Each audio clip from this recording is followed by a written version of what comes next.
Ever felt like the stock market is just one big game of hot potato? The greater fool theory suggests you're not wrong.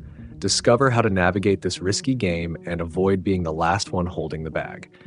Keep watching to learn how you can outsmart the money. Let's start with the basics. The greater fool theory is the idea of buying overvalued assets or stocks with the hope of selling them to someone else, a greater fool, at a higher price. It's a risky game where the last person holding the asset faces the biggest loss. Imagine you're buying and reselling trendy sneakers. Everyone's in on the hype, but if the trend dies, the last person holding those sneakers is stuck with them. This theory isn't just a theoretical nightmare. It's been a reality in several infamous financial bubbles. Remember the dot-com bubble? Tech stocks soared like a rocket, only to crash back to earth without solid business plans. Or the housing market crash, where home prices were higher than a kite on a windy day.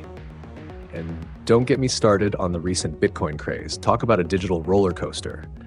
In each case, the greater fool theory turned into a reality show where many people ended up losing their investments faster than you can say financial fiasco. So why do people fall for this? It's all about psychology.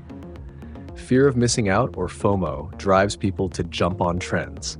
Herd mentality makes us follow what everyone else is doing. And overconfidence, often influenced by the Dunning-Kruger effect, makes us believe we won't be the last fool. Basically, it's like watching a group of people diving off a cliff and thinking, hey, that looks like fun, why not? Spoiler alert, it's not fun when you're the only one without a parachute. Speaking of diving off cliffs, there's another psychological trap that often pairs with the greater fool theory: the sunken cost fallacy.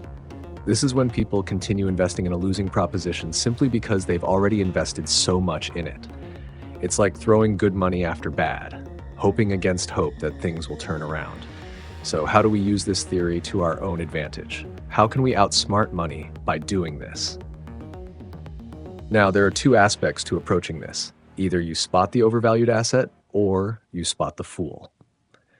Let's get tactical and talk about how to spot overvalued assets first. Look for high price to earnings ratios, excessive media hype, and unsustainable growth rates. If a company's stock is climbing faster than a teenager's Instagram followers, it's probably too good to be true. Now, let's talk about spotting the greater fools and taking advantage. The key is to find signs of irrational behavior. If people are buying assets just because they're hot without understanding them, they're the ones to watch. Think of it this way: when the market's full of folks acting like they've discovered the next big thing and they're all boasting like they've won the lottery, you might just be looking at a herd of greater fools. One sign is when people are buying assets purely based on hype, without understanding the underlying value. Pay attention to social media and news outlets. When you see a lot of buzz without substance, that's a clue. Another sign is when people believe they can't lose. This overconfidence often leads to reckless investing. Listen to what people around you are saying.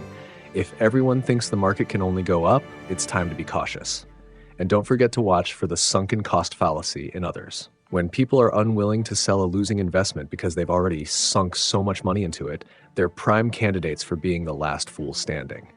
So how do you take advantage? By selling overvalued assets before the bubble bursts. If you spot a greater fool, you can sell your overhyped stocks or assets to them at a high price. Remember, timing is crucial. You need to sell before the hype fades or bubble bursts. So, is it ethical? I don't know, but I do know this: if you don't earn money, it earns you. Let's face it, the financial world isn't a playground. It's a battlefield. Sure, profiting from the greater fool theory might raise some eyebrows, but remember, the goal is to invest smartly and ethically. You don't have to trick anyone, just make sure you're not the one being tricked. As Warren Buffett famously said, be fearful when others are greedy and greedy when others are fearful. So there you have it. Understand the greater fool theory, spot overvalued assets, identify those greater fools, and use smart timing to sell before the bubble bursts. This way, you can outsmart the market and avoid being the one left holding the empty bag. Have you ever spotted a greater fool and taken advantage?